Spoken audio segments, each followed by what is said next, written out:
Cash closing auction session ये किस तरह से काम कर रहा है, किस तरह से क्या है, इसको लेकर काफ़ी कन्फ्यूजन था। तो मैं आपको समझा दूं कि 3 तरीके से इसे आपको समझना है।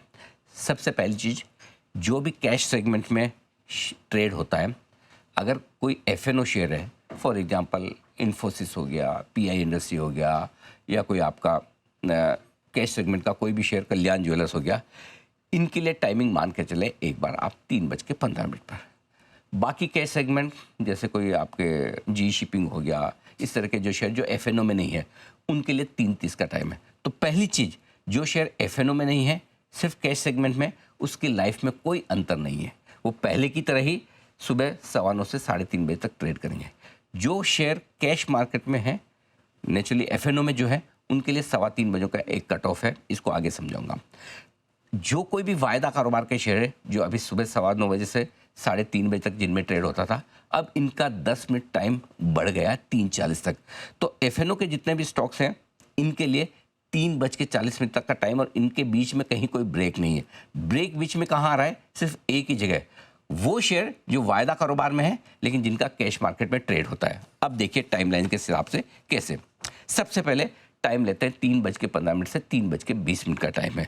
ये टाइम बड़ा इंपॉर्टेंट है। इस टाइम में नॉर्मल मार्केट से कैश में ट्रांजिशन होगा, यानी कि 2:45 से 3:15 के बीच में एक रेफरेंस प्राइस निकाली जाएगी। इस रेफरेंस प्राइस का ट्रांजिशन करने का टाइम ये 5 मिनट का है। इस 5 मिनट के दौरान कैश मार्केट के ट्रांजेक्शन्स नहीं होंगे। किसमें? जो वायदा कारोबार के शेयर कैश में हैं। इस दौरान आप नए ऑर्डर डाल सकते हैं, पुराने ऑर्डर्स में कोई बदलाव कर सकते हैं, कैंसिल कर सकते हैं, और ये 5 मिनट में जो ऑर्डर डाले जाएंगे, इसके बेसिस पे एक रेफरेंस प्राइस तय होगी, जिसको एक तरह से आप क्लोजिंग प्राइस को मान सकते हैं। रेफरेंस प्राइस ये तय निकल कर आई। इस रेफरेंस प्राइस के बेसिस पे होगा ये कि अगर 3% ऊपर या नीचे के कोई भी आपके ट्रेड हैं सिस्टम में डाले हुए हैं रेफरेंस प्राइस से, वो ऑटोमेटिकली कैंसिल हो जाएंगे। फॉर एग्जांपल, किसी कैश मार्केट के स्टॉक की रेफरेंस प्राइस है 150 रुपये, तो अगर कोई भी आपने बाय ऑर्डर 3% नीचे का डाला हुआ है, यानी 146.50 का, या 3% ऊपर का डाला हुआ है 154.50 का, तो वो आपका ऑर्डर कैंसिल हो जाएगा। ये हो गया आपके लिए ये कैश सेगमेंट में। साथ ही कैश सेगमेंट में जो एफएनओ से स्टॉक्स हैं, उनके नॉन एफएनओ स्टॉक्स में कोई बदलाव नहीं। ये सिर्फ बदलाव सिर्फ एफएनओ शेयर के लिए, जो कैश मार्केट में अगर आपका नॉर्मल जो चल रहा है कैश सेगमेंट, वो वैसा का वैसा चलता रहेगा। पॉइंट नंबर 1 तो ये क्लियर है। 3:15 से 3:20 के बीच में आप नॉर्मल मार्केट से कैश में ट्रांजिशन करने जा रहे हैं, और ये रेफरेंस प्राइस निकल कर आएगी। अब आइए 3:20 से 3:25 का टाइम।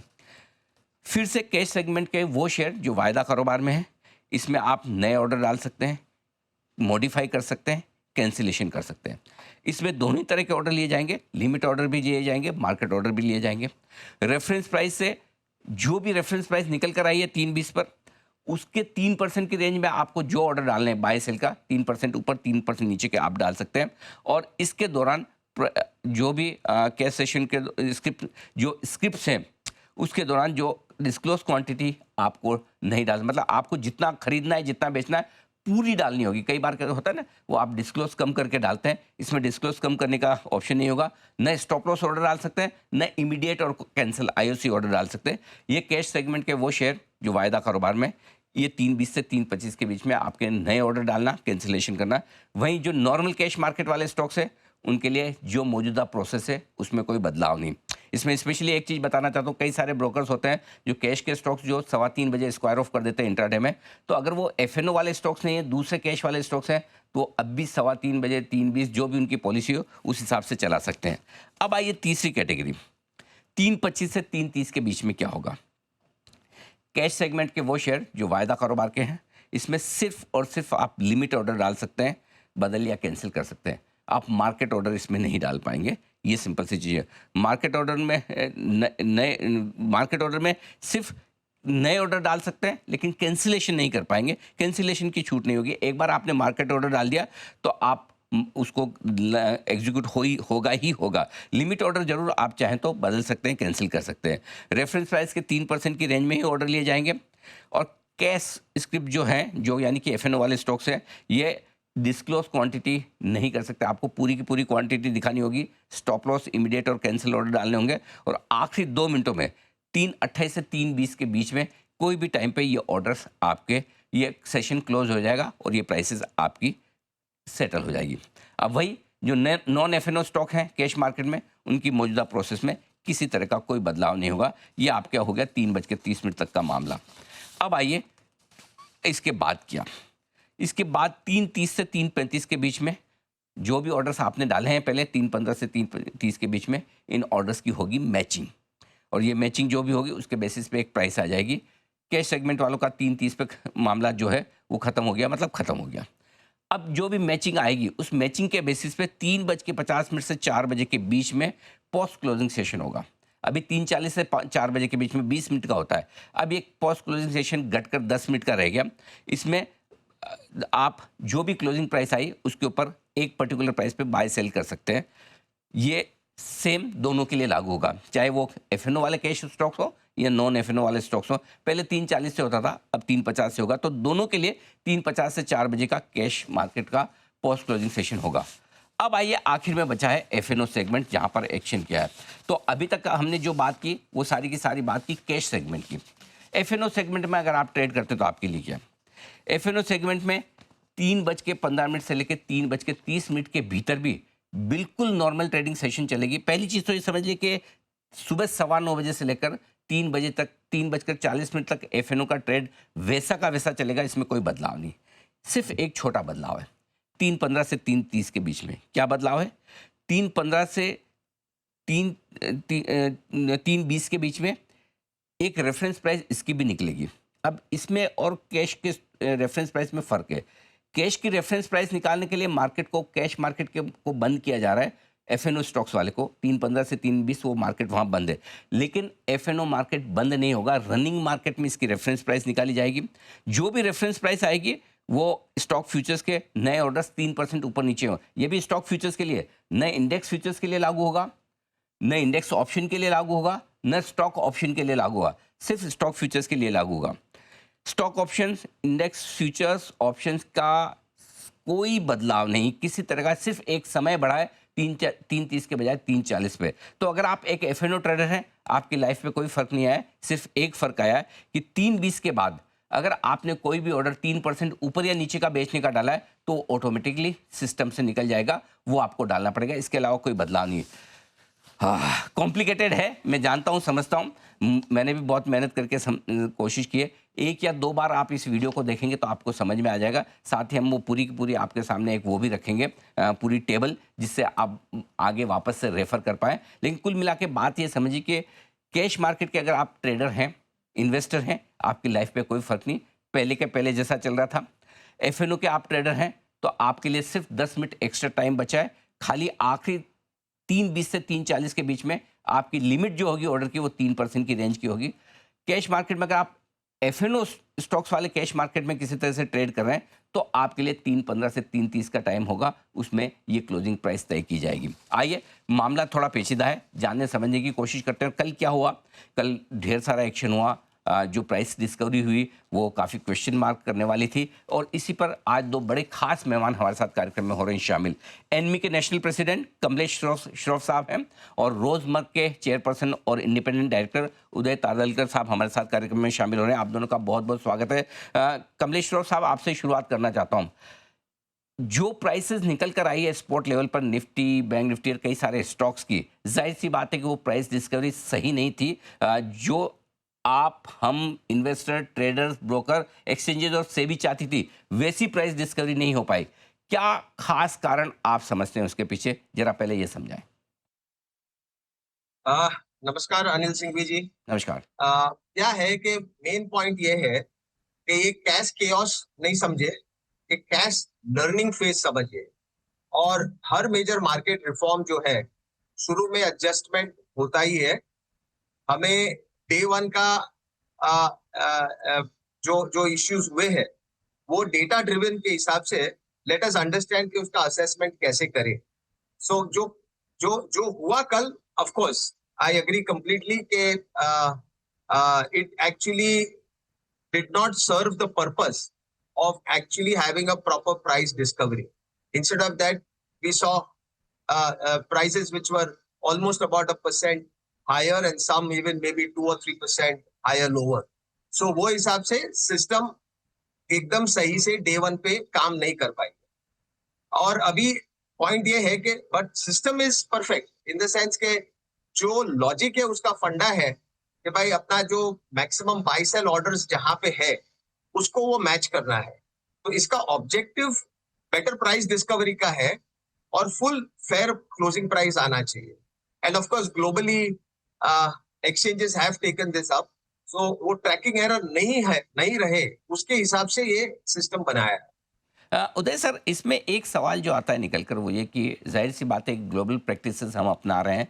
ज़्यादातर ईटीएफ्स, ज़्यादातर बड़े इंस्टीट्यूशनल इन्वेस्टर्स इस तरह की प्राइस डिस्कवरी पसंद करते हैं और हर कोई कदम एक सिस्टम को इम्प्रूव करने के लिए, बेहतर करने के लिए लिया जाता है। लेकिन क्या भारतीय बाजारों को देखते हुए, जहाँ हमारे यहाँ कैश मार्केट में लिक्विडिटी काफ़ी कम है, एफएनओ में लिक्विडिटी कई कई गुना ज़्यादा है, कई हज़ार गुना ज़्यादा है, तो ये बेहतर नहीं होगा कि हमारी प्राइस डिस्कवरी, और वो भी स्पेशली एफएनओ स्टॉक्स की, एफएनओ मार्केट से ही बने तो ज़्यादा बेहतर होगा? नमस्ते अनिल जी। नमस्ते सर। पहली चीज तो ये जो हम प्राइस इक्विलिब्रियम का जो मकसद है वो हम जानना चाहिए। हम क्लोजिंग प्राइस जो है वो डिटरमाइन कैसे होती है, तो इक्विलिब्रियम प्राइस के हिसाब से। और वो प्राइस जो है that means maximum volume is executable, वो फंडा है। अगर आप इसमें देखोगे तो जैसे अभी कमलेश भाई ने भी बताया, ये वॉल्यूम का बिजनेस है। मैं थोड़ी फिगर देख रहा था बीएसई और एनएसई के वॉल्यूम्स की। तो बीएसई और एनएसई के वॉल्यूम्स अगर कल की मैं जो प्रोविजनल फिगर देख रहा था, टोटल वॉल्यूम है 1,34,039 CR। उसमें से 77% डिलीवरी वॉल्यूम जो कैश की है वो एनएसई की है। वैसे ही जो स्क्यूड हमने देखा as far as the auction settlement is concern. अभी इसमें मुझे एक कल रात को जो वर्ड पसंद आया वो मैं आपको कहना चाहता हूँ। कल कल हमको मालूम पड़ा कि पैसिव फंड्स है कितने एक्टिव है। और पैसिव फंड्स और ईटीएफ वो हमेशा क्लोजिंग प्राइस जो होता है उसकी तरफ उनका परफॉर्मेंस रहता है। और कल शायद ऐसा हुआ कि जो बायर्स थे वो उनको ये पता था कि एग्जैक्ट क्या हो रहा है। और ऑब्वियसली बीएसई में वॉल्यूम उतना नहीं हुआ, और यहाँ पे जो हुआ, जो buyers they actually stole the show. और जैसे जैसे सेलर्स को ये गेम पता चलेगा, and this is followed all over the world. In fact global market की बात करें तो थोड़े फिगर में शेयर करना चाहता हूँ। फ्रांस हो, यूके हो, या तो ऑस्ट्रेलिया हो, जैसे ये सिस्टम आ गया तो इवेंचुअली इनके परसेंटेज बढ़ गए वॉल्यूम्स के। तो वो हिसाब से हम देखें तो आई थिंक थोड़ा लर्निंग है। लेकिन दोनों बाजू से जब ये समझ आएगा तो ये सब उलझ जाएगा, उसमें कोई कंफ्यूजन नहीं है। और एनएसए ने मेरे ख्याल से सही काम किया है as per the SEBI's direction. Perfect. तो इसमें कमलेश सर, एक जो सवाल बनता है वो ये कि आमतौर पर जो भी ट्रेडर्स, इन्वेस्टर्स कैश में ट्रेड करते हैं, आमतौर ब्रोकर 3:15 बजे उनकी पोजीशन को कट ऑफ कर देते हैं। या तो आप डिलीवरी मार्क करें तो एक अलग बात है, अगर इंट्राडे में आपने कोई भी पोजीशन ली तो जनरली वो 3:15 का एक टाइम रखते हैं, क्योंकि आज के 15 मिनट पे सिस्टम ऊपर नीचे हो, कुछ भी हो तो वो रिस्क नहीं रखना चाहते हैं। अब 3:15 बजे तो कैश मार्केट का जो एफएनओ स्टॉक्स हैं उनका कैश सिस्टम शुरू हो जाएगा। तो उसके बाद जो भी प्राइस डिस्कवरी होगी उसमें रिटेल का तो कहीं कोई पार्टिसिपेशन रहा ही नहीं। क्या आप पूरी की पूरी प्राइस डिस्कवरी अब सिर्फ फंड्स करेंगे, ईटीएफ्स करेंगे, इंस्टीट्यूशंस, एफआईज करेंगे? Very valid question. I think कल जैसे जो भी हुआ था उसके हिसाब से ऑफ कोर्स 3:15 वाला will move to 3:10 and most retail people will probably be on the sidelines, क्योंकि वो रिस्क लेना नहीं चाहेंगे कि भाई फाइनली कहाँ जाके क्लोज हो रहा है। सो ये जो पूरा रिटेल पार्टिसिपेशन बढ़ने का ओनली अवेयरनेस और एजुकेशन के बाद ही बढ़ सकेगा। But currently maximum participation can be looked from institutional perspective. Uday sir, चलिए कल तो पहला दिन था, 1000-1100 करोड़ का ही वॉल्यूम हुआ। वॉल्यूम धीमे धीमे बढ़ेगा भी, पिकअप भी होगा, उससे बेहतर प्राइस डिस्कवरी भी होगी। लेकिन एक चीज़ समझिए, पहले भी हमने कुछ इंस्टेंसेस ऐसे देखे हैं जहाँ कैश मार्केट में कम वॉल्यूम के साथ प्राइसेस ऊपर हो जाए, स्पेशली एक्सपायरी के दिन या कोई बड़ी इवेंट है उस दिन, और बाद में पता चला कि एफएनओ में उसका दूसरा इम्पैक्ट आता है। तो क्या इस चीज़ की रिस्क इस सिस्टम में बढ़ जाती है, जहाँ थोड़े से ही कैश मार्केट के वॉल्यूम में आपकी क्लोजिंग प्राइस अलग हो जाए और पता चला कि आपके ऑप्शंस वगैरह जो एक्सपायर हो रहे हैं उस दिन, चाहे वो वीकली या मंथली एक्सपायरी का दिन हो, तो ये प्राइस डिस्टॉर्शन हो सकता है? नहीं, बिल्कुल नहीं। पहले आपको इसमें जानना चाहिए कि जो इंस्टीट्यूशंस है वो किसको रिप्रेजेंट कर रहे हैं। इंस्टीट्यूशन रिटेल को ही रिप्रेजेंट कर रहे हैं। ना ना ना ना, रिटेल वाले नहीं, कोई रिटेल वाले नहीं, कोई जिस मैं तरह के प्राइस हेज फंड्स हुए हैं। डिटरमिनेशन, हाँ वही। जी तो जी। वहां पे इन्वेस्टमेंट किसकी है? इंडिविजुअल्स की है ना। तो आपको इसमें एक जानना पड़ेगा कि यहाँ इंस्टीट्यूशन हावी हो रहा है। और आपको मैं बताऊं कि जो हेल्दी मार्केट्स है ग्लोबली, तो वहां पे अभी एवरेज ये अभी अ, जैसे आप धीरे धीरे हमको पता चलेगा कि वॉल्यूम बढ़ने वाला है ऑक्शन में। और एक मैं पढ़ रहा था कल रात को, अराउंड 20% तक जा सकते हैं ऑक्शन का turnover versus the normal turnover. और इसमें वॉल्यूम का बिजनेस रहेगा। जिस एक्सचेंज में लिक्विडिटी अच्छी रहेगी वहां पे वॉल्यूम बढ़ेगा। और इसमें मतलब रिटेल इन्वेस्टर को कोई चिंता करने की आवश्यकता मुझे तो नहीं लग रही। आपसे उदय सर सीधा सीधा ही सवाल पूछता हूँ, जेन स्ट्रीट जैसा पहले मामला हुआ जहां पर उन्होंने कैश मार्केट में परचेज किया, उसकी प्राइसेस का इम्पैक्ट फ्यूचर्स में आया, उसके रिवर्स पोजीशन ली, क्या इस तरह की रिस्क बढ़ जाती है या नहीं बढ़ती है? नहीं बढ़ेगी सर, क्योंकि अ, आपका जो इंडिकेटिव प्राइस जो आता है और उसके रेफरेंस प्राइस और उसके बाद में जो ट्रेड होने वाला है, उसमें तो किसी को कोई जो कंफ्यूजन की कोई बात नहीं और कोई उसमें मैनिपुलेट भी नहीं कर सकता है। इनफैक्ट यहाँ से प्राइस डिस्कवरी अच्छी होने वाली है। और ओवर ए पीरियड हम लोग दिखेंगे जैसे मार्केट मैच्योर होता, यहाँ पे बढ़ते जाएगा वॉल्यूम ऑक्शन में, ना कि रेगुलर में। This is my call as of now. बिल्कुल फेयर इनफ एंड सर, सब लोग चाहते भी यही कि मार्केट की प्राइस डिस्कवरी बेस्ट हो। टाइम प्राइस डिस्कवरी को लेकर इंटेंशन, ऑब्जेक्टिव और जो कुछ भी रूल्स बने वो एकदम परफेक्ट है, इसमें कोई डाउट नहीं, कोई उस पर शायद दो राय भी नहीं है। लेकिन कमलेश सर, क्या टाइमिंग को लेकर क्या और बेहतर कुछ चीज़ बन सकती थी कि भाई चलिए जो 3:30 बजे तक जैसा नॉर्मल चल रहा है वो चलने दें, उसे डिस्टर्ब ना करें, क्योंकि आपके मेरे जैसे लोगों के लिए, उदय सर जैसे लोगों के लिए जो हम कई दशकों से स्टॉक मार्केट में, हमें ही सिस्टम समझने में बड़ी मुश्किल हो रही है, कन्फ्यूजन है। तो एक आम रिटेल ट्रेडर इन्वेस्टर कैसे समझेगा? क्या ऐसा करना कुछ बेहतर सिस्टम हो सकता था कि 3:30 तक जैसा चल रहा है चलने दें, उसके बाद जो प्राइस डिस्कवरी सिस्टम बनाना है वो बनाए? क्या ये बेहतर हो सकता था? So, from the learning of the day one, some suggestions did come into ANMI, और उसके अंदर एक ऐसा भी solution suggestion आया था, whether वाहियात है कि अच्छा है पता नहीं है, we haven't still completely overlooked on that. If normal liquidity continues, then the manipulation will be reduced, as you just mentioned. बाकी अगर जिसको manipulation करना है वो तो कर ही सकता है, Correct. यानी with a small amount of liquidity, and you have a lot of either shares or money, you can manipulate. So that is one aspect. But is another solution is that you don't disturb this system. ऐसे करके solution था, but पता नहीं है whether it is a solution or not. कि भाई you keep this normal market where the F&O का जो expiry days है उसमें वही reference price जो आपका है वही reference price से ही ये दोनों close हो जाते हैं। सो क्या होता है कि ये आपका जो कल 160 पॉइंट ऊपर या नीचे जो भी होवे, कभी ऊपर कभी नीचे, वो प्रॉब्लम नहीं होता है। सभी का expiry on that particular reference price पे हो जाता है।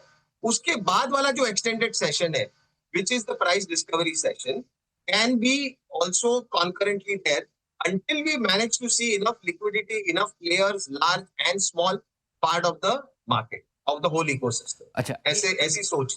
ठीक बात है। अच्छा कमलेश सर, एक चीज़ और समझना चाहता हूँ कि चलिए 3:30 पर आपकी जो भी ऑर्डर्स मैच होनी है डाल दी, कर दी, 3:30 से 3:35 के बीच में मैचिंग होगी, उससे क्लोजिंग प्राइस आ जाएगी और उस क्लोजिंग प्राइस पे आप 3:40 से 3:50 के बीच में, सॉरी 3:50 से 4 के बीच में आप जो भी अपना पोस्ट क्लोजिंग ट्रेड का, फिर उसके बाद इस बात का क्या लॉजिक है कि 10 मिनट और एफएनओ की प्राइस बढ़ाई जाए जब आपका अंडरलाइंग कैश मार्केट बंद है 3:30 से 3:40 के बीच में?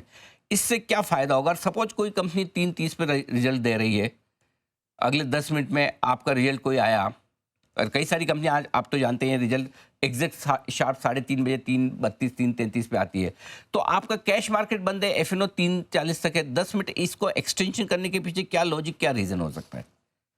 तो इसमें एक बेनिफिट भी है, लॉजिक इज वन साइड। एक बेनिफिट ये है कि ऑन एक्सपायरी डेज जिसका आइदर माइनस कैश पोजीशन है वो फ्यूचर में काट सकता है, एंड वाइस वर्सा। सो जो ऑक्शन का जो नेक्स्ट डे में जाता है, if you see there is a big list of auction, so that can be reduced because the F&O closes later, and the delivery will get settled, cash और futures के सामने वाले on an expiry day. अगर आप cash को भी 3.40 तक कर दें, 3.30 पर प्राइस डिस्कवरी के बाद, हाँ तो ठीक है, तो दोनों ही तो आपके ठीक है। करेक्ट। तो उदय सर, आपको लगता है कि कैश और एफएनओ दोनों की क्लोजिंग प्राइस सेम होनी चाहिए, 3.40 हो या 3.30 हो? इससे कुछ फर्क बिल्कुल पड़ेगा नहीं, सर? बिल्कुल नहीं। आप एक्चुअली अनिल जी, आप अच्छी तरह से आपने प्रोग्राम का नाम दिया है कंफ्यूजन, लेकिन आप एक्चुअली उलझने का आप एक्चुअली सॉल्यूशन दे रहे हो, भाई कैसे उलझ सकता है। तो आपने बराबर एक्सप्लेन किया। बेसिक जो इक्विलिब्रियम प्राइस की बात करें, मैं वापस ये कॉन्सेप्ट के फंडामेंटल में आ रहा हूँ। I just read couple of lines. जी। Closing price in cash is determined based on the equilibrium price mechanism. The equilibrium price is the price at which the maximum volume is executable. So that is what we want, and we don't want that half an hour up downs, and that is the purpose of this cash. And as I told you, इसमें एक तो arbitrage available नहीं है, और market orders are given on priority over limit basis. तो इसमें हो क्या रहा है, कल का भी मैं 3-4 स्टॉक का देख रहा था, जैसे आईसीआईसीआई बैंक है, वहां पे टर्नओवर हुआ था 31 करोड़, और बीएससी में, एनएससी में 1114 CR, एचडीएफसी बैंक में 52.28 इन बीएससी, और 1116 इन एएससी। तो ये सब वॉल्यूम का मामला है सर। इसमें दोनों बायर और सेलर ऑक्शन सेगमेंट में बराबर से समझ के आए तो ये सब सुलझन आ जाएगी। जस्ट वेट एंड वॉच, और एक्सपायरी डे में भी ऐसा कुछ अलग सा नहीं होगा। और आपकी जो बात कर रहे थे डिक्लेरेशन की, मेरे ख्याल से भी जल्दी कुछ उसमें बदलाव लाएगी, और जो टाइम 3:30 का है वो 3:40 तक होना चाहिए। ठीक बात है, फेयर इनफ। सो कुल मिला के ये कि ज़्यादा कल जो दिक्कत थी वो पहले दिन की थी, लोगों को समझ में नहीं आया कब कैसे ऑर्डर डालना है, कितना बजे मार्केट बंद है। क्या लगता है 5-7 दिन में आपको लगता है कि धीरे धीरे सिस्टम समझ में आ जाएगा? और कमलेश सर, आपसे पूछ रहा हूँ, और क्या जो 1000 करोड़ 1200 करोड़ का वॉल्यूम है, नेचुरली आप और हम सब समझते हैं वो मार्केट की प्राइस डिस्कवरी करने के लिए काफ़ी नहीं है, तो क्या उम्मीद करें कि एक ढंग ढंग का वॉल्यूम होकर सही प्राइस डिस्कवरी मिल जाएगी हफ्ते 2 हफ्ते में? ऐसा हो सकता है? मुझे लगता है कि महीने 2 महीने में you will get reasonable size volume, which will be a good price discovery. So because इसमें क्या है कि समझने में जो लेग रिटेल का चाहिए वो भी आ जाएगा, इंस्टीट्यूशनल लेग तो आ ही जाएगा। सो एटलीस्ट अबाउट 1 मंथ का, इफ नॉट 2 मंथ्स, 1 महीना तक का इसका होने के बाद volumes will also come, participation also should.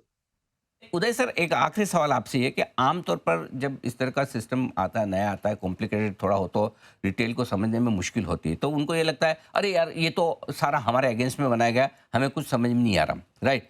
क्या लगता है आपको, 1 महीना अगर हम कुछ वीकली एक्सपायरी देख लेंगे, मंथली एक्सपायरी देख लेंगे, तब तक एक बार सिस्टम के साथ चाहे रिटेल ट्रेडर हो चाहे इंस्टीट्यूशंस हो, पूरे एक तरह से अच्छे से परिचित हो जाएंगे, प्रॉपर प्राइस डिस्कवरी हो पाएगी, और छोटे मोटे बदलाव जो टाइमिंग को लेकर करने, अगर वो करेंगे तो क्या ये एक बेहतर सिस्टम साबित हो सकता है?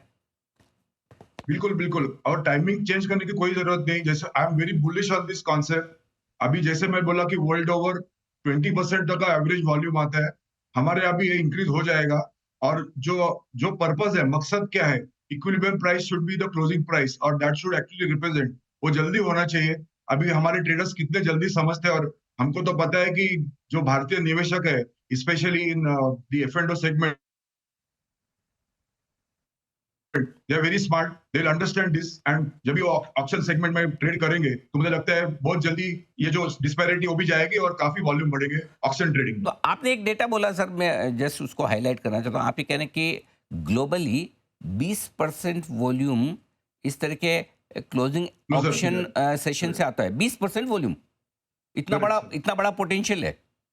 Yes sir.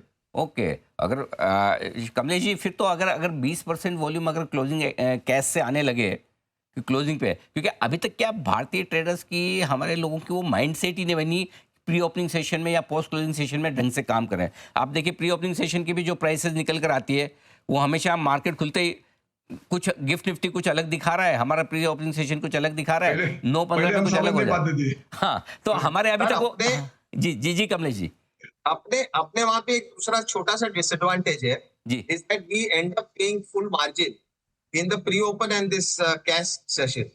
सो उसके हिसाब से भी of course institutional will have a custodian system, तो उसको पैसा नहीं भरना है, बट बाकी रिटेल वाला जो डालेगा प्री ओपन में, उसको पूरा पैसा लगता है। ओह अच्छा, तो मार्जिन सिस्टम भी थोड़ा सा रिटेल के फेवर में नहीं, इसलिए शायद रिटेल का पार्टिसिपेशन कम हो रहा है। आई थिंक ये थोड़ी छोटी छोटी दिक्कतें हैं जो शायद धीमे धीमे आपको ठीक होती हुई दिखेगी। और साथ ही एक चीज़ और भी है कि जैसे जैसे रिटेल और बाकी सब ट्रेडर्स, ब्रोकर्स, इवन ब्रोकर्स को समझना पड़ेगा, ब्रोकर्स के टर्मिनल पे बैठे हुए डीलर्स है उन्हें समझना पड़ेगा, रिटेल ट्रेडर्स को समझना पड़ेगा, शायद इसमें थोड़ा सा वक्त लगे, तो उसके बाद शायद ये सिस्टम सेट होता दिखे।